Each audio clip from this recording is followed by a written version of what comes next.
बांग्लादेश में अल्पसंख्यकों की सुरक्षा को लेकर एक बार फिर गंभीर सवाल खड़े हो गए हैं। एक हफ्ते के भीतर दूसरी बार हिंदू युवक की मॉब लिंचिंग से मौत की खबर सामने आई है। देखिए report. The unremitting hostility against minorities in Bangladesh, including Hindus, Christians and Buddhists at the hands of extremists is a matter of grave concern. We condemn the recent gruesome killing of a Hindu youth in Maimen Singh and expect that the perpetrators of the crime would be brought to justice. आधी रात एक और नाम एक और जान और एक बार फिर वही सवाल, क्या बांग्लादेश में अल्पसंख्यकों की जान की कोई कीमत नहीं है? पहले दीपू चंद दास और अब अमृत मंडल उर्फ सम्राट। पिछले 7 दिनों में 2 नाम 2 जिंदगियां, लेकिन कहानी एक ही। बांग्लादेश में हिंदू होना आज भी मौत को दावत देने जैसा क्यों बनता जा रहा है? मेमन सिंह में दीपू चंद दास की हत्या के जख्म अभी भरे भी नहीं थे कि राजबाड़ी जिले के होसेन डांगा गांव से एक और खौफनाक हिंसा को अंजाम दे दिया गया।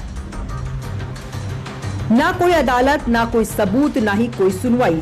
फैसला सीधे सड़क पर सुनाया जा रहा है और सजा लाठियों और पत्थरों से दी जा रही है। लेकिन बांग्लादेश में हो रही हिंसा को लेकर भारत ने भी अब चुप रहने से इनकार कर दिया है।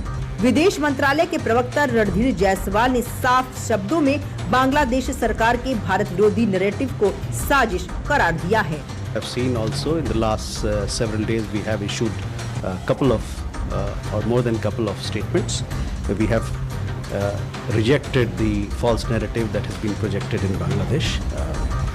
You would understand that law and order or security situation or the developments that are happening in Bangladesh is the responsibility of the government of Bangladesh, and to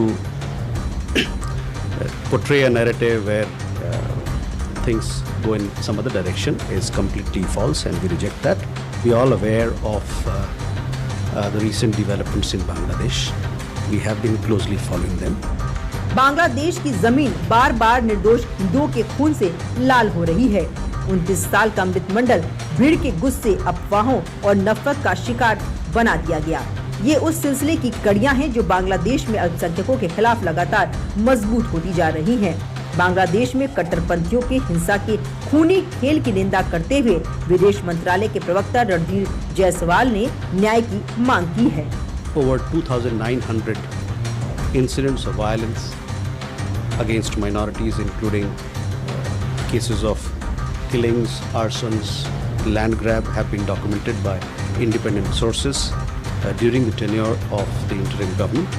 These incidents cannot be brushed aside as mere media exaggerations or dismissed as political violence. आज बांग्लादेश में भीड़ न्यायाधीश बन चुकी है और सरकार सिर्फ दर्शक बनकर रह गई है। कट्टरपंथी खुलेआम सड़कों पर कानून अपने हाथ में ले रहे हैं, लेकिन यूनुस सरकार की तरफ से न कोई सख्त बयान और न ही कोई ठोस कार्रवाई की जा रही है, जिसको लेकर अब सवाल और भी गहरे होते जा रहे हैं कि क्या ये सब यूं ही हो रहा है या इसके पीछे कोई सियासी साजिश है। कुछ ही दिनों में बांग्लादेश में चुनाव होना है। इसको लेकर ये भी सवाल उठ रहा है कि क्या अल्पसंख्यकों को निशाना बनाकर किसी चुनावी एजेंडे को हवा दी जा रही है। इसको लेकर भी भारत ने अपना स्टैंड क्लियर किया है। Our point on Bangladesh has been very clear and consistent all throughout. India stands for strengthening our ties with people of Bangladesh. We favor peace and stability in Bangladesh, and we also, our point of view on elections, you are aware, we stand for free, fair, inclusive and participatory elections in Bangladesh, which is to be held in a peaceful atmosphere. So that is where we are. We stand for fair, free and inclusive and participatory elections in Bangladesh. Bharat ने बांग्लादेश के सामने अपना stand clear कर दिया है। उसने साफ बता दिया है कि हिंदुओं के खिलाफ हिंसा का ये चक्र यूनुस सरकार को खत्म करना चाहिए। न्यूज़ 360 में अभी के लिए बस इतना ही। मुझे दीजिए इजाजत। नमस्कार।